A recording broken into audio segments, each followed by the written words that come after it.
Al Alam en árabe, Telesur y BTV, que a esta hora también se están enlazando a nuestra señal para transmitir en vivo esta entrevista especial. Señor presidente Maduro, muy bienvenido a Hispan TV. Sé que no es la primera vez que usted ha visitado Irán, pero es la primera vez que tenemos el privilegio de tenerle a usted en los estudios de Hispan TV y en las instalaciones centrales de nuestro canal. ¿Cuáles son los objetivos principales de esta visita? Bueno, primero quiero saludar a todo el personal de Hispan TV. Ya lo hice personalmente, ahora quiero hacerlo públicamente. Saludarte a ti. Te prometí que iba a venir a la sede de Hispan TV. Y estamos aquí, en esta sede. De verdad, uno se emociona mucho porque Hispan TV es vista en Venezuela. Hispan TV juega un papel muy importante en mostrar la verdad de la República Islámica de Irán, de toda esta región del Medio Oriente, de América Latina, del Caribe, de África, del Asia. Juega un papel muy profesional en llevar las noticias, el análisis detrás de la razón, detrás de la noticia. Así que me siento muy contento de poder estar aquí en la casa de Hispan TV. Esta visita tiene el objetivo primordial de buscar un nivel más elevado desde el punto de vista estratégico de los procesos de cooperación para el desarrollo que tenemos la República Islámica de Irán y la República Bolivariana de Venezuela. Un proceso que en nuestro caso lo fundó el comandante Hugo Rafael Chávez Frías desde el año 2001 en adelante, que lo hemos mantenido a lo largo de todos estos años, 20, 21 años. La relación diplomática con Irán data de 1950, hace ¿cuánto? 72 años. Sí. Pero es en los últimos 21 años donde de verdad se fue construyendo una relación de hermandad, de trabajo común, de diálogo permanente, de desarrollo compartido. Y el objetivo de esta visita es llevar esta relación a un nivel más elevado desde el punto de vista estratégico en todas las áreas de fortaleza de nuestros países, en todas las áreas de necesidad del desarrollo, necesidad del desarrollo del conocimiento científico, de la tecnología aplicada a los procesos económicos y bueno, seguir el proceso de construir lo que es una relación modélica, la relación de cooperación, de hermandad, de trabajo entre la República Islámica de Irán y la República Bolivariana de Venezuela es un modelo a seguir de verdadera solidaridad, de verdadera cooperación, de aprendizaje mutuo, de apoyo en los momentos de las dificultades. Hoy te apoyo a ti, mañana tú me apoyas a mí. Realmente es muy impresionante lo que hemos logrado construir en estos años. Sí, fíjese, presidente, como decía usted, Irán y Venezuela empezaron a fortalecer aún más los lazos que tenían ya hace unos 20 años, pero hay gente que, aún pasando después de tantos años, dice o critica diciendo que pues hay una lejanía geográfica muy grande entre ambos países y ambas naciones, y dicen que no entienden la importancia de esta relación, no entienden el porqué de esta relación.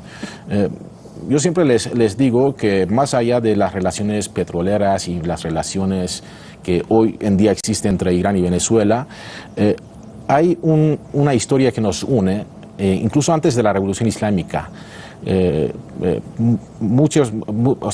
Había mucha gente antes de la Revolución Islámica de Irán que se inspiraba en los revolucionarios de América Latina para la lucha contra el imperialismo y para luchar contra el Shah de Irán, que era, digamos, un títere del imperialismo. ¿Qué tiene usted para decir a esa gente que cuestionan aún hoy en día las relaciones entre Irán y Venezuela? Bueno, lo que tengo que decir es que la hermandad no tiene distancia.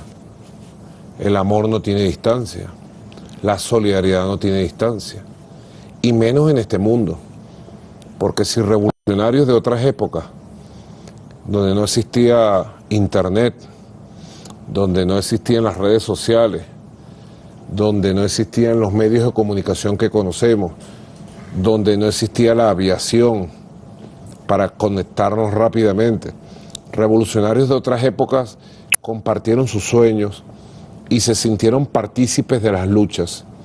Como dices tú, revolucionarios de toda esta región del mundo admiran a Simón Bolívar. Efectivamente. Bueno, al pasar del tiempo lo admiran más. Nosotros, los jóvenes revolucionarios de los 70, bueno, admiramos aquel proceso tan impresionante de la insurrección popular islámica de Irán, de la revolución de Irán en 1979. Así que la conciencia, el amor, la solidaridad, la hermandad no tiene distancia. Y más cuando durante estos 20 años hemos logrado reconocernos como compañeros de lucha, en el antiimperialismo, en el anticolonialismo, en el antirracismo. Irán y Venezuela, dos revoluciones que se reconocen como hermanas y compañeros de lucha por un mundo mejor, un mundo del respeto del derecho internacional, un mundo de paz, un mundo sin hegemonismo. Así que compartimos grandes causas, grandes sueños, y eso ha permitido que la República Islámica de Irán y la República Bolivariana de Venezuela, bueno, hayamos avanzado tanto en nuestros planes de cooperación y hayamos estado juntos, uno del otro, en todas las circunstancias que se han vivido durante estos años. Hablando de estas cooperaciones, creo que ambos países están sufriendo unas injustas sanciones por parte de Occidente encabezadas por Estados Unidos. Yo me gustaría decir que no son sanciones, es el terrorismo económico que hoy en día existe contra el pueblo de Venezuela y contra el pueblo iraní. Durante este periodo de sanciones, recuerdo yo que en mayo de 2020 el gobierno iraní decidió enviar buques petrolíferos a Venezuela a pesar de las amenazas del presidente Trump, que había dicho que atacaría cualquier buque que intente romper el cerco a Venezuela. Cuando llegó este buque a los puertos de Venezuela, ¿cómo usted sintió como venezolano, no como presidente? ¿Cómo se sintió usted como venezolano por la llegada de esta ayuda a este buque a Venezuela, a pesar de todas las amenazas? Fue algo extraordinario. El pueblo de Venezuela, celebrado por el pueblo de Venezuela. Nosotros estábamos en ese momento en la cuarentena radical, que le llamamos así por el coronavirus, la cuarentena radical, voluntaria, consciente, y bueno, esa cuarentena que fue cumplida en Venezuela de manera estricta por nuestro pueblo, nos encontró con una situación en el mes de marzo, abril, realmente difícil, muy difícil. En primer lugar, por el mismo bloqueo, la ausencia de los repuestos que solo tiene Estados Unidos. Nosotros teníamos en ese momento paradas las 4 refinerías del país. No estábamos produciendo combustible. Los combustibles que estábamos importando, el gobierno de Estados Unidos persiguió tanto a las empresas navieras que ninguna empresa se atrevía a ir a Venezuela a llevar una gota de gasolina, una gota de gasoil.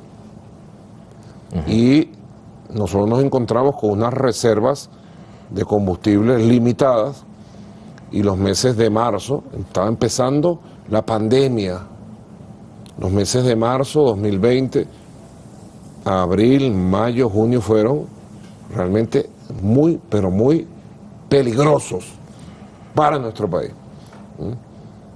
Fue en esa circunstancia que hablamos con el gobierno de la República Islámica de Irán, les expusimos la situación y hicimos un plan integral, un plan de coyuntura para atender esa emergencia y un plan un poco más estructural para apoyarnos en los procesos que dirigían y dirigieron y dirigen los trabajadores de la industria petrolera PDVSA para poder reparar, sacar adelante la refinería y poder abastecer el mercado interno con producción nacional. Arrancó el plan y es en esas condiciones que llegan los buques. Los buques fueron amenazados, que iban a ser asaltados. Y de verdad, los tripulantes del buque, el capitán de los buques, fueron 3 buques que llegaron full gasolina a Venezuela. Tuvieron, bueno, la entereza, la valentía de retar por los mares a la amenaza irracional, absolutamente irracional, del gobierno de Donald Trump de asaltar unos buques que llevaban combustible para un país que lo necesitaba, Venezuela. Afortunadamente todo fue en paz. Los buques llegaron, la gente hizo fiesta por redes sociales, estábamos en cuarentena y demostró una vez más que los hermanos estamos para ayudarnos cuando se necesita. Nosotros en el 2010, ante una coyuntura que vivió Irán, también el comandante Chávez dio la orden de apoyar con combustibles a Irán, una coyuntura que fue superada. Nosotros, con la llegada de estos buques, logramos, bueno, como decimos en Venezuela, parapetearnos, para pasar los meses de junio, julio, agosto, y luego, bueno, ir logrando los objetivos que se lograron de la recuperación plena de las refinerías y del proceso de refinación en Venezuela. Y más allá de las refinerías, ¿cómo afecta este tipo de ayudas de Irán? ¿Cómo se vive estas ayudas en las gasolineras de Venezuela? ¿Cómo lo vive la gente? Bueno, en ese momento se organizó un proceso especial, ¿sí?, con el poder popular, con las organizaciones sociales, un proceso para que la gente, todo el mundo tuviera acceso en ese momento al combustible, ¿no? Ese proceso dio resultado bien efectivo en su momento y la gente quedó muy, pero muy agradecida. Luego Irán nos envió otros buques, ya no fue tan noticioso, ya no fue tan llena de tensión de que si iba a ser asaltado el buque o no iba a ser asaltado, pero continuó la ayuda de Irán y ya hoy, te puedo decir, en nuestros días, Venezuela está produciendo todo el combustible que necesita. Dejamos a un lado el tema de las cooperaciones petrolíferas porque creo yo que más allá de esas cooperaciones, hoy en día hay otro tipo de cooperaciones en marcha. Creo que Irán y Venezuela van a empezar unas cooperaciones turísticas también. ¿Nos puede dar más detalles sobre esas cooperaciones? Mira, eso es algo bien interesante. Yo le digo a todos los venezolanos y venezolanas que muy pronto, y le digo a todos los latinoamericanos y caribeños, y le digo a los iraníes que nos puedan estar escuchando después, se va a abrir el vuelo directo Caracas-Teherán, Teherán-Caracas. Ese vuelo va a abrirse con frecuencia de un vuelo por semana, pero tenemos la idea de que se vaya incrementando. Ya todos los preparativos desde el punto de vista técnico están listos para reabrir ese vuelo que existió hace una década atrás. Ese vuelo tiene, entre otros, sus objetivos es promover el turismo digamos, integral. En Venezuela, deben saber los iraníes y las iraníes que nos escuchan, Venezuela es un país encantador, ¿no?, con las mejores playas que se pueden imaginar, playas de primer nivel, con turismo de selva, turismo de campo, turismo de montaña. Además es un pueblo hermoso, solidario, cálido, ¿sí?, tiene una gran motivación para que la gente de Irán vaya a pasar días de descanso con su familia, con toda la atención especial en Venezuela, en el Caribe, puede hacer interconexiones e igualmente los paquetes turísticos se puedan ofrecer para que la gente de Venezuela, la gente de América Latina, del Caribe, vengan a conocer la República Islámica de Irán, la belleza que es esta República Islámica de Irán, sus lugares históricos, una nación como Irán que resume 5.000 años de civilización. No se dice esto de cualquier país. 5.000 años de civilización, con una cultura sólida, con un pueblo cálido también, enérgico. Así que creo que es una tremenda noticia la apertura del vuelo directo Caracas-Teherán y la apertura de paquetes turísticos para que podamos compartir turistas de Irán a Venezuela, de Venezuela a Irán. Sin duda, y esto aportará mucho al acercamiento entre las naciones a nivel del acercamiento que hoy en día existe entre los gobiernos. Señor presidente, se viven tiempos complejos en el escenario internacional. Vemos lo que está sucediendo hoy en día en Ucrania, vemos los conflictos que hay en Asia Occidental. Se habla de una transformación en orden mundial. ¿Cómo se están insertando Irán y Venezuela en ese nuevo escenario? Y además, ¿de qué manera aportan con su cooperación a este nuevo modelo y a este nuevo escenario? Mira, yo lo he venido sosteniendo ante nuestro pueblo en los últimos meses. Sobre todo después de la pandemia, en el año 2021, empezamos a hacer un conjunto de reflexiones sobre la época que estamos viviendo. Y hemos llegado a algunas conclusiones.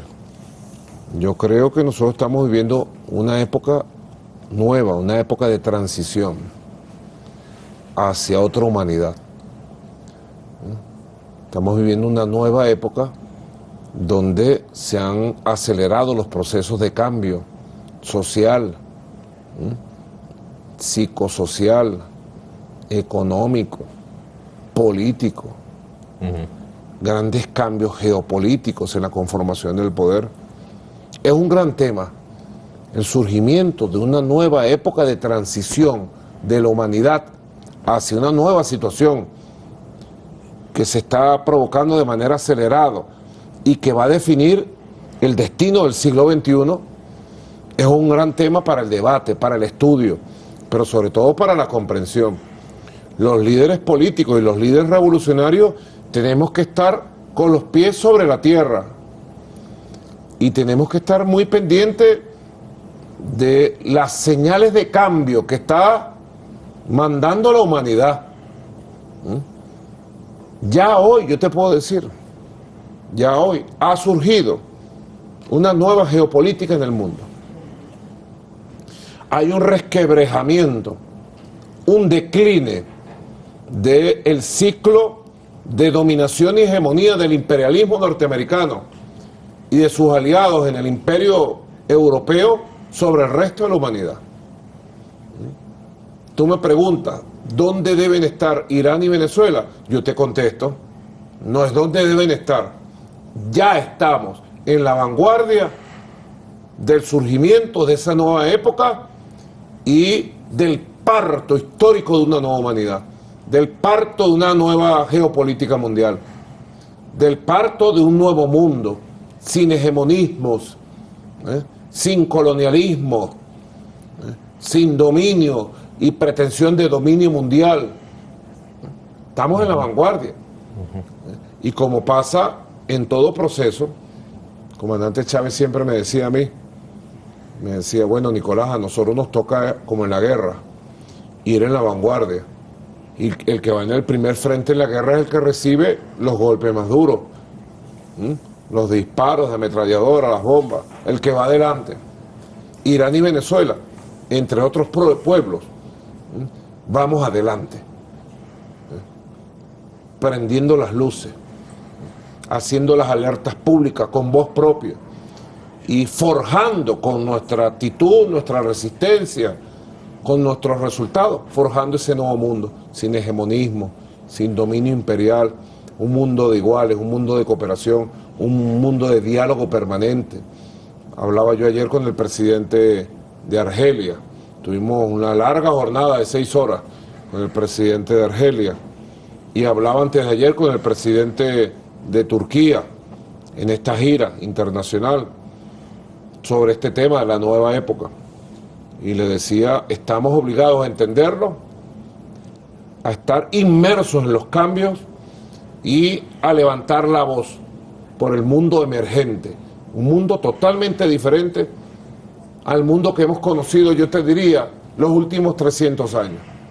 el mundo del hegemonismo colonial de Europa, el mundo del hegemonismo político, militar y económico del imperio estadounidense. Ese mundo está declinando, ese mundo se va. Página pasada, viene un mundo nuevo. Y ahí Irán y Venezuela, vamos adelante, vamos a la vanguardia. Efectivamente, usted habla del declive del modelo capitalista hegemónico en las relaciones internacionales. ¿Cuál es la punta de lanza de Irán y Venezuela en este nuevo modelo de cooperación? La punta de lanza nuestra es y debe ser el mapa de cooperación integral, demostrarle a los pueblos del mundo, valga la expresión, que otro mundo distinto y mejor es posible. Compartir las potencialidades que tenemos energéticas, en petróleo, en gas, en petroquímica, en desarrollo industrial, en desarrollo de alimentos. Compartir todo lo que tiene que ver con la generación de conocimiento, ciencia y tecnología aplicada a los procesos de educación, aplicada a la salud pública, aplicada a la seguridad social. Es construir un mundo diferente y tener, en el caso de Irán, acá en el Asia Occidental, en el caso de Venezuela en Sudamérica, tener una bandera fuerte, levantada, que otros pueblos puedan ver cómo la ven ya y les sirva de referente para los cambios que inevitablemente vendrán a todos los pueblos del mundo. Señor presidente, no es posible hablar con usted y no hablar de la causa palestina. Sé que usted es un firme defensor del pueblo palestino. Hoy más que nunca los palestinos necesitan el apoyo de la gente porque están sufriendo agresiones israelíes casi a diario. ¿Cómo se unen ustedes Caracas y Teherán para apoyar también a la causa palestina y ser una voz en el mundo por ellos en momentos que lamentablemente vemos que algunos estados árabes han dado la espalda al pueblo palestino y se han ido con el enemigo? Bueno, yo pienso que están trayendo agua aquí.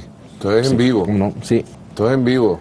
No pasa nada. Está haciendo mucho calor en Teherán. Hace mucho calor y ha tenido un larguísimo viaje. Sé que Sí. viene de un largo viaje. Acabamos de aterrizar. Efectivamente, y hemos tenido el orgullo de ser los primeros en recibirle en Irán. Cuando aterrizamos estaba haciendo 40 grados en el aeropuerto, con viento. Cuando llegué aquí estaba haciendo 40 grados aquí afuera. Efectivamente. Entonces pedí un poquito de agua. ¿Cómo no? Me disculpan No, los televidentes, con su permiso. Está usted en su casa. Bueno, fíjense ustedes, la causa palestina es la causa más sagrada que tiene la humanidad. ¿Por qué?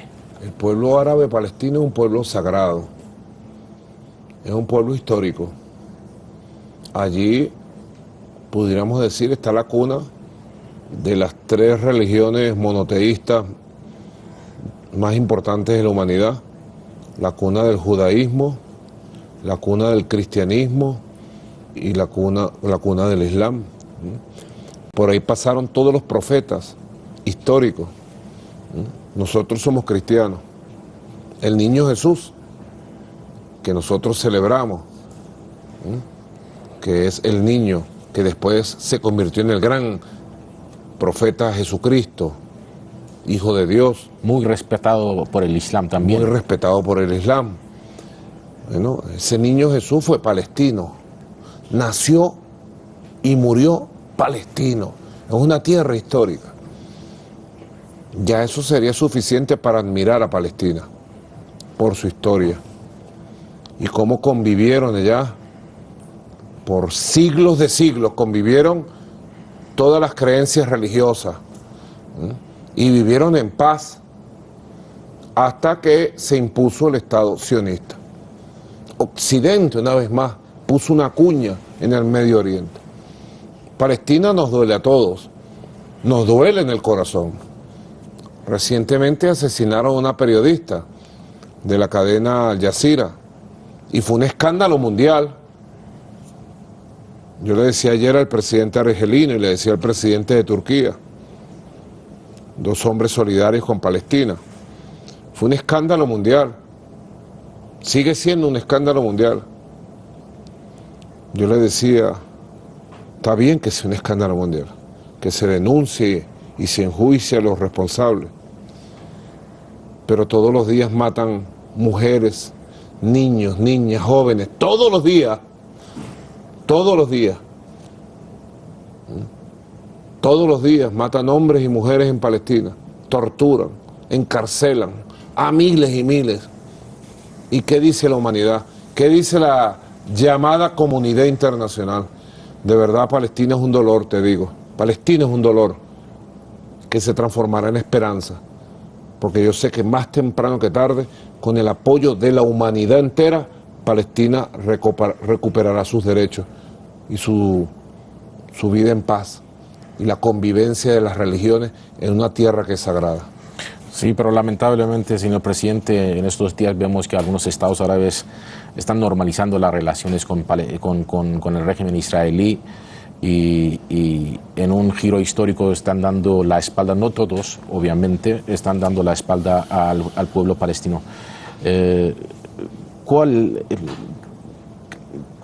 es la estrategia de Teherán y Caracas para seguir dando el apoyo necesario al pueblo palestino para que pueda superar esta enemistad por parte de los amigos? Yo pienso que la estrategia está clara: acompañarlos en su lucha, la solidaridad y la denuncia permanente de los crímenes que se cometen contra el pueblo palestino, mantener la voz ante el sistema de Naciones Unidas, ante el Consejo de Seguridad y sobre todo acompañar al pueblo palestino en un duro y difícil proceso de reunificación de sus luchas, de reunificación de sus organizaciones sociales, políticas, acompañar al pueblo palestino en las batallas que tendrá que dar por su destino, por su futuro. Pienso que la estrategia está bien marcada y hay que ser perseverante en esa estrategia. Bueno, pero así como el pueblo palestino resiste, el pueblo iraní y el pueblo venezolano también, creo yo que se han convertido en un símbolo de resistencia ante el imperialismo y ante las agresiones y el terrorismo económico de los Estados Unidos. Si pudiera decirnos cuál ha sido la clave para esta resistencia de los pueblos de Irán y de Venezuela y de Cuba y de muchos otros pueblos que lamentablemente sufren las sanciones irracionales de los Estados Unidos. Bueno, nos ha tocado a nosotros tener que enfrentar todo eso exabruptos de las medidas coercitivas unilaterales, las sanciones, la persecución, el bloqueo. Creo que hay varias claves, no hay una sola. Hay una clave fundamental: la conciencia del pueblo.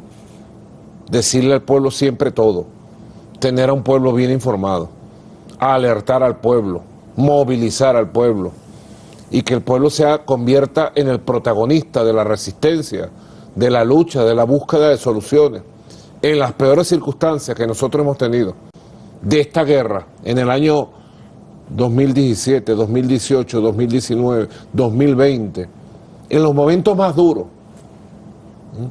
Tú debes saber que nosotros, por ejemplo, el bloqueo y la persecución contra el comercio de petróleo venezolano nos llevó a pasar un año con ingresos de 54 mil millones de dólares en un año y al otro año tener solo 1.000 millones de dólares. Una catástrofe de ingresos, una catástrofe que tenía como objetivo sacudir la base social de Venezuela, generar una violencia generalizada, justificar una intervención militar imperialista y dividir a Venezuela en 3, 4 pedazos.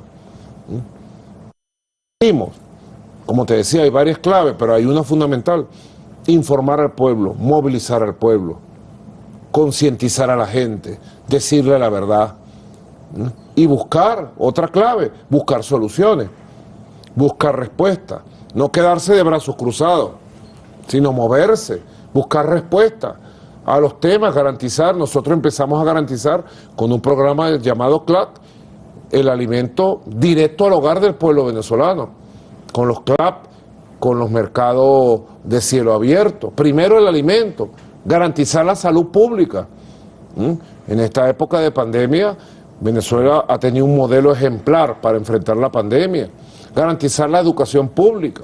En el caso nuestro conseguimos la fórmula para continuar construyendo viviendas para el pueblo, 500.000 viviendas por año. Tratar de acompañar al pueblo en su resistencia con sistemas de bono, dar respuesta al pueblo. Y en tercer lugar te podría decir, diseñar una estrategia para no solo resistir económicamente. Nosotros declaramos una economía de guerra, de resistencia, una economía de resistencia, sino pensar más allá, pensar en el crecimiento, pensar en la expansión. Yo construí con un equipo bien capaz algo que se llamó la Agenda Económica Bolivariana, con 18 motores. Y cada uno de los motores tenía su plan específico para atender los temas de materia prima, de insumos, de repuesto, de tecnología, de financiamiento. Y empezamos a buscar la manera de que cada motor se activara. Bueno, tuvimos un primer logro en medio de la pandemia, en el año 2021, el primer año de crecimiento de la economía real. Y este año 2022 vamos consolidando el crecimiento de la economía real, la que produce bienes, productos, la que produce servicios, la que produce riqueza. Así que te podría decir, hay muchas claves. Hay una clave fundamental, la conciencia de la gente, la movilización del pueblo, la incorporación de la gente a las batallas, a la resistencia, a la creatividad, a la innovación. En Venezuela ha surgido un poderoso movimiento que se ha llamado movimiento de emprendedores, que son aquellas familias, aquellos venezolanos, aquellas venezolanas que en medio de la situación más difícil del año 2020, con pandemia, y el año 2021 comenzaron a construir con sus manos pequeñas cosas. Ahora son miles y miles, y eso nos ha permitido ser testigos y poder vivir una primera etapa de recuperación, de mejoría, de crecimiento que va consolidándose y nos hace ser muy optimistas sobre el futuro de nuestro país. Señor presidente, en ese momento de su gira euroasiática se desarrolla la llamada Cumbre de las Américas en medio de la ausencia y exclusión impuesta a su país, a Venezuela, a Cuba, a Nicaragua, y la protesta y la participación de bajo perfil de Bolivia, Honduras y México. ¿Se puede llamar Cumbre de las Américas cuando no están presentes tantos países? Bueno, se pretende que sea una cumbre y que sea de las Américas. Se pretende, pero realmente creo que ha sido una reunión que ha tenido diversas dimensiones. Una dimensión, la protesta de un grupo de presidentes, primeros ministros del Caribe, de un grupo de gobiernos, contra la exclusión pretendida por el gobierno de los Estados Unidos contra Nicaragua, Cuba y Venezuela. Eso ha sido una dimensión poderosa que marcó esa reunión de Los Ángeles, que convirtió la reunión de Los Ángeles en un solo punto: exclusión versus no exclusión. En medio del desarrollo de la reunión de Los Ángeles, puedo decirte que ha habido en su mayoría discursos valientes, en su mayoría. Ha habido un repudio general de los presidentes y primeros ministros participantes a esta pretendida exclusión inamistosa, bochornosa, contra tres países llenos de historia y de dignidad como son Nicaragua, Cuba y Venezuela. El presidente de la Comunidad de Estados Latinoamericanos y Caribeños, presidente argentino Alberto Fernández, que es nuestro presidente de la comunidad, ha hecho un discurso firme, claro, valiente, y puso todo en su lugar, a nombre de América Latina y el Caribe. y después de protestar y rechazar la exclusión frente al propio presidente Biden, que lo tenía al frente, le dijo: nosotros tenemos nuestra comunidad de estados latinoamericanos y caribeños, que se reunirá en plenaria en los próximos meses, y nosotros lo invitamos a usted para que participe sin exclusión en nuestra reunión. Creo que realmente le puso la guinda a la torta, como decimos en Venezuela. Le puso la guinda a la torta.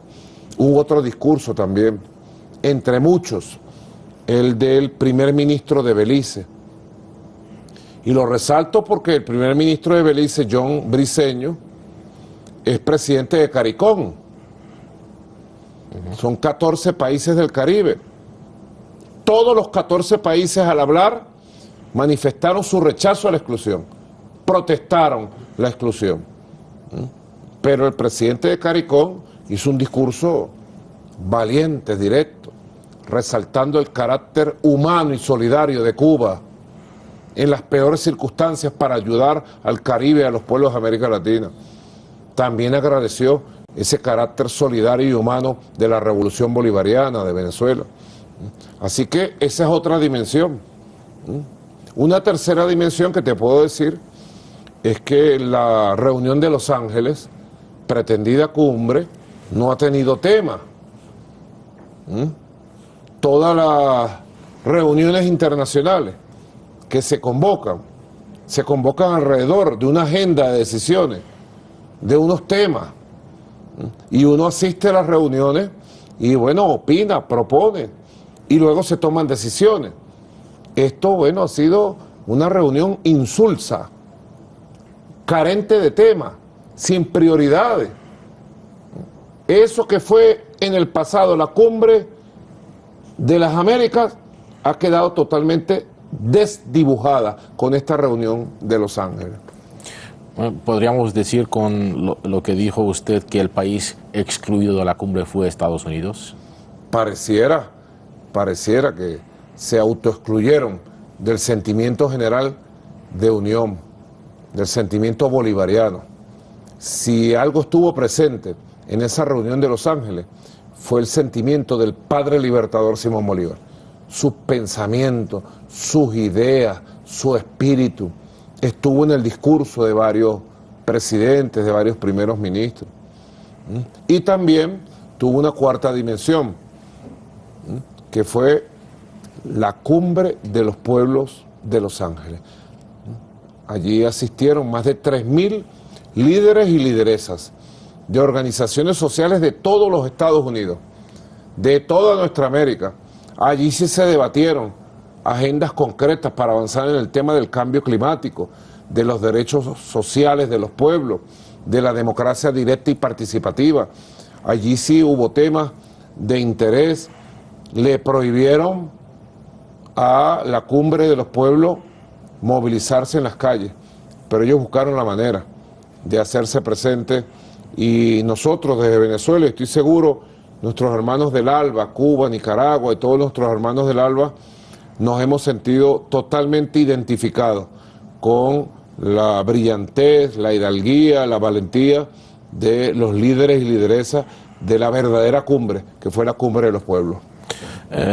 Usted siempre ha resaltado la importancia de seguir profundizando la integración a través de organismos como CELAC, como ALBA, y ahora vemos que está de gira en Asia Occidental, en países como Argelia, con Turquía. Reafirma con esta gira que Venezuela no se siente a esperar un levantamiento de sanciones por parte de Estados Unidos para seguir su desarrollo, y que tiene su propia agenda, y con esta agenda, digamos que contrarresta las sanciones y las hostilidades de Washington. Nuestro país tiene un plan, tiene una estrategia, tiene una agenda para lograr el desarrollo. Ahora, en el mundo que estamos viviendo y la nueva época de transición que te estaba hablando, el desarrollo se tiene que lograr integrando las capacidades científicas, tecnológicas, de conocimiento, las capacidades productivas de los países del mundo, y sobre todo buscar el mundo que está emergiendo. Y hoy por hoy hay un consenso en el mundo que esta región de Euroasia, Asia, el Pacífico, es la región que está marcando el dinamismo económico, científico, tecnológico, comercial de lo que va a ser el mundo del siglo XXI. Ya no es Europa, no es Estados Unidos, es hacia esta región. Y hacia acá venimos nosotros apuntando durante muchos años. Comandante Chávez lo vio claro, la necesidad de un mundo multipolar, pluricéntrico, y la necesidad de construir relaciones estrechas desde el punto de vista político, diplomático, humano, desde el punto de vista del liderazgo, para nosotros poder venir a este mundo a buscar respuestas a las grandes preguntas, a las grandes incógnitas del desarrollo. Y nuestro país está bien conectado, bien orientado y bien acompañado en el mundo. Vamos a pasar a otro tema. Había muchos titulares en los últimos días más o menos sobre un posible alivio de algunas sanciones por parte de la administración Biden, y de que se habló de un permiso a Chevron y, si no me equivoco, a la italiana Eni y a Repsol. ¿Qué tan consistente es este mensaje de la Casa Blanca para el futuro económico y la industria petrolífera de Venezuela? Eso está por verse. ¿Qué tan consistente va a ser estos primeros pasos leves que se están dando? Está por verse. Nosotros, mientras tanto, te lo digo con mucha convicción, los venezolanos y las venezolanas estamos claros que el destino, el futuro de Venezuela, su crecimiento, su desarrollo, la recuperación de su estado de bienestar, la construcción de la felicidad social y el desarrollo integral de nuestro país depende de una sola cosa: nuestro esfuerzo, nuestra inteligencia, nuestra capacidad de trabajo, la capacidad de convertir a nuestro país en un país potencia. Depende solo de nosotros, los venezolanos y las venezolanas.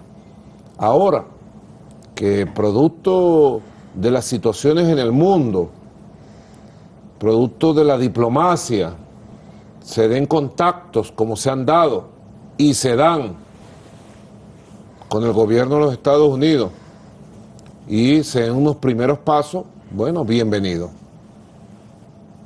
Pero nuestra vida, nuestro futuro, nuestra estabilidad no depende de esos pasos.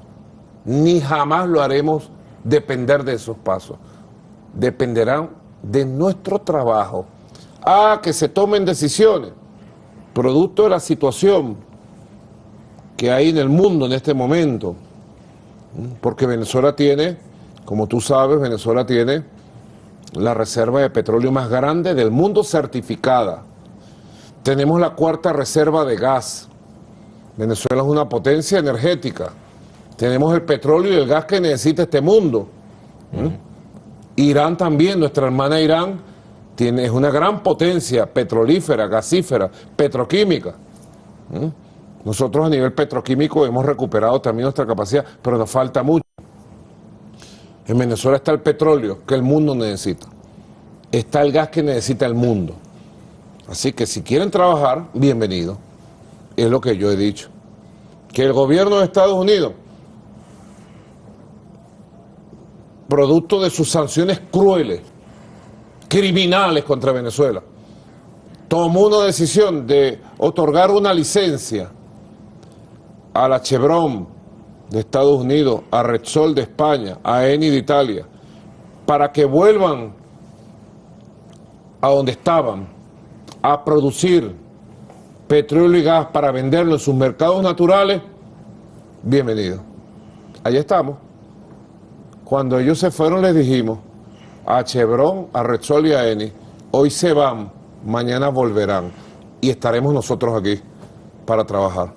Efectivamente, esto es lo que pasó. Yo creo que este es un primer paso que significa la derrota de las sanciones de los Estados Unidos contra Venezuela y contra todos los países. Si los pueblos resisten, yo creo que conseguirán la victoria.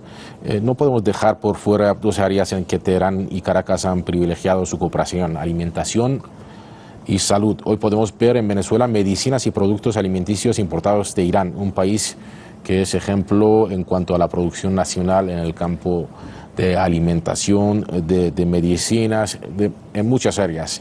¿Cómo ha incidido en primer orden para mejorar la calidad de vida de los venezolanos los productos iraníes? ¿Y qué ejemplo toma Venezuela de Irán en lo que se refiere a la autosuficiencia y la producción nacional?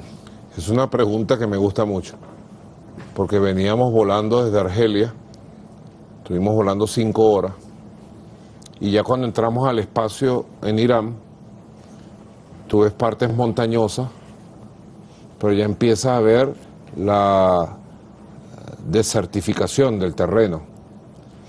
Y ya la gran parte del terreno, yo diría casi 70%, me corrige si no es así, del territorio de Irán es desierto, sí. 70%.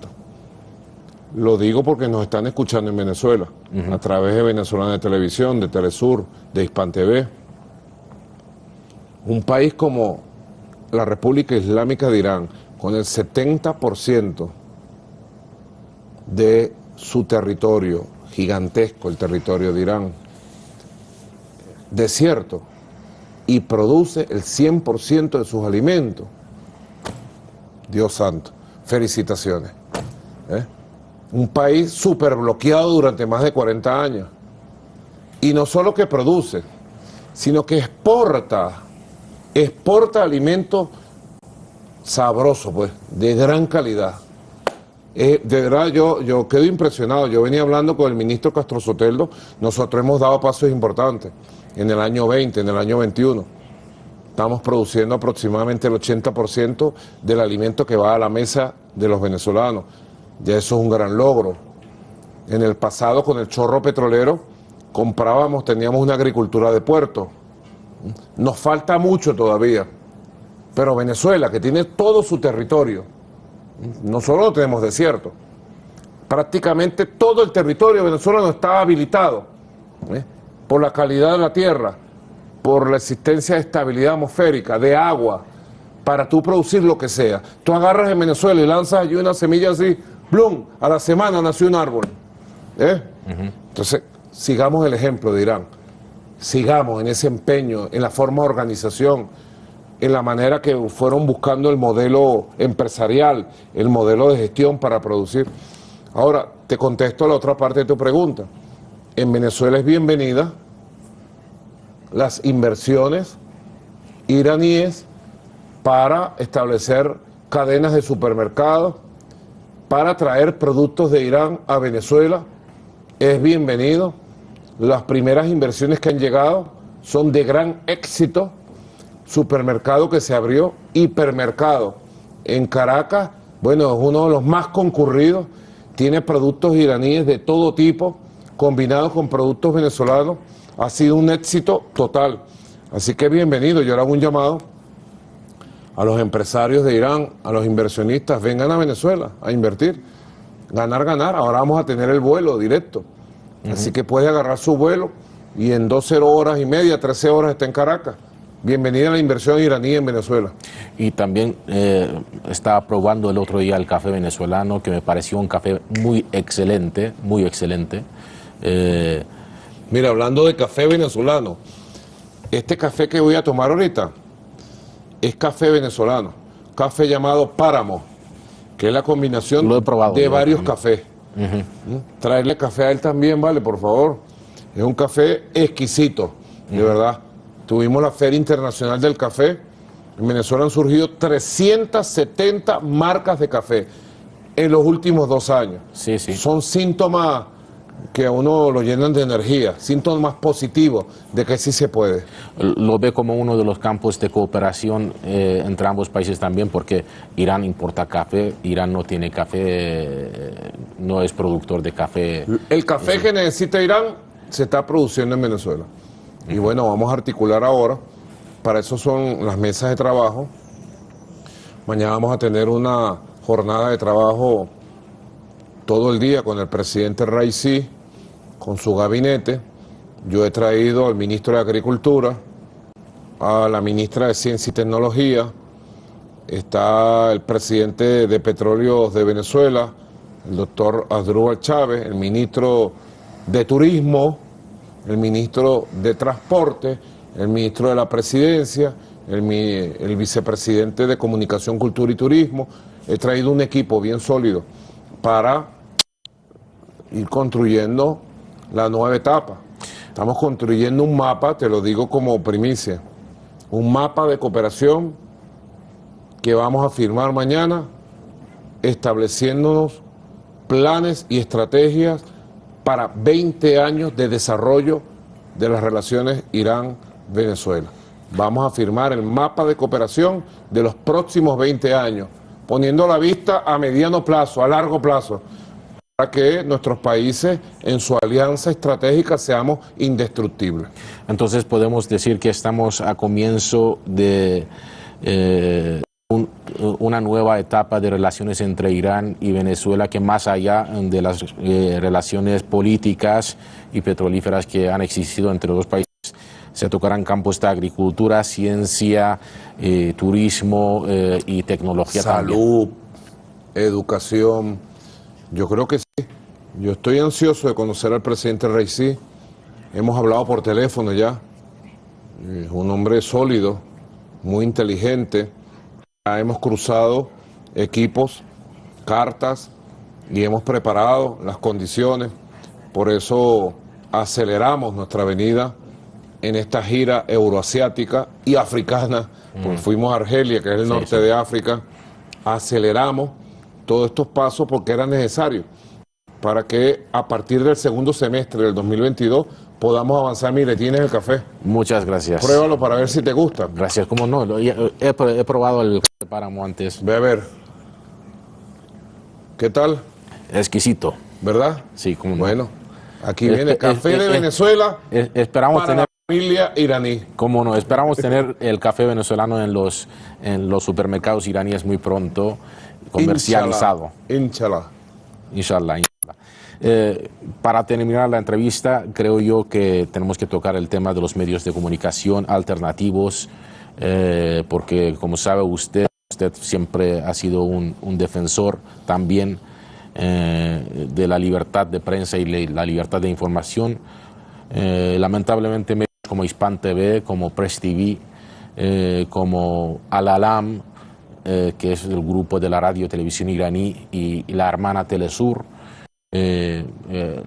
RT últimamente, han sufrido y siguen sufriendo la censura muy amplia por parte de los por parte del imperialismo y por los medios dependientes del imperialismo. En las redes sociales, por ejemplo, las redes sociales como Twitter, como Instagram, como Facebook, nos cierran las páginas basándose en pretextos realmente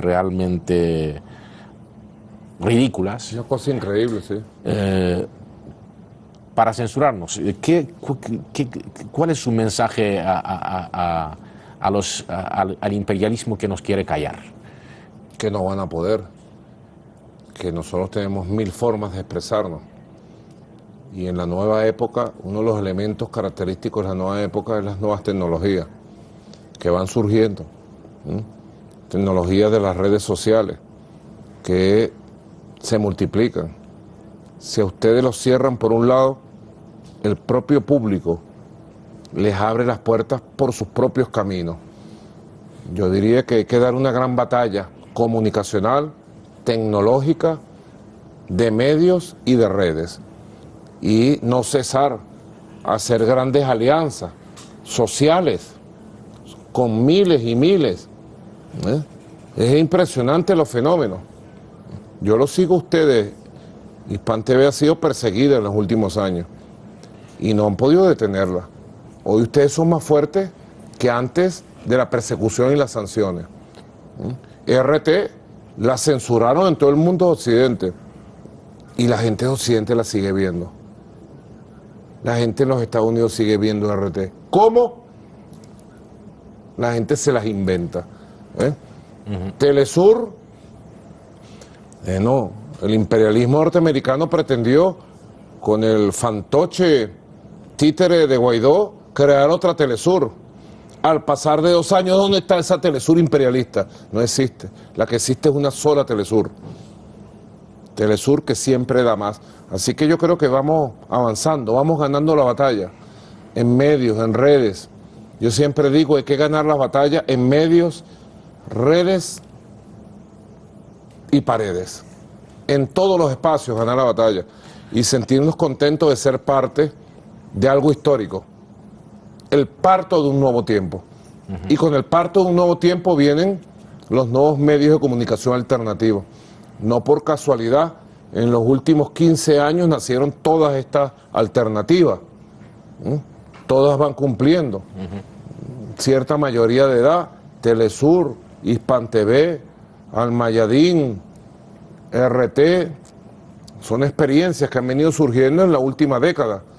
Así que yo creo que vamos ganando esta batalla. Es muy curioso porque precisamente Facebook, por ejemplo, emite en directo la matanza de gente de color en los Estados Unidos, increíble. Pero al mismo tiempo censura la página de Instagram, por ejemplo, de Hispan TV por publicar la imagen del héroe antiterrorista iraní, el general Qasem Soleimani, que precisamente fue asesinado en un atentado terrorista ordenado por el señor Trump.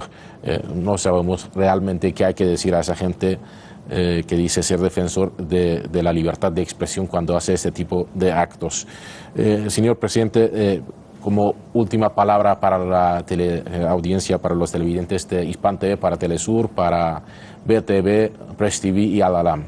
Bueno, mi gran saludo a todo el público que ve estos medios de comunicación en el mundo entero, en especial al pueblo de Irán. Nosotros tenemos un aprecio y un amor especial por el pueblo de Irán, lo conocemos bien y hemos venido con una gran esperanza y una gran fe y una gran fuerza de que los tiempos que vienen van a ser tiempos mejores para todos. Muchísimas gracias, señor presidente, por estar en los estudios de Hispan TV. Está muy bienvenido siempre aquí, es su casa.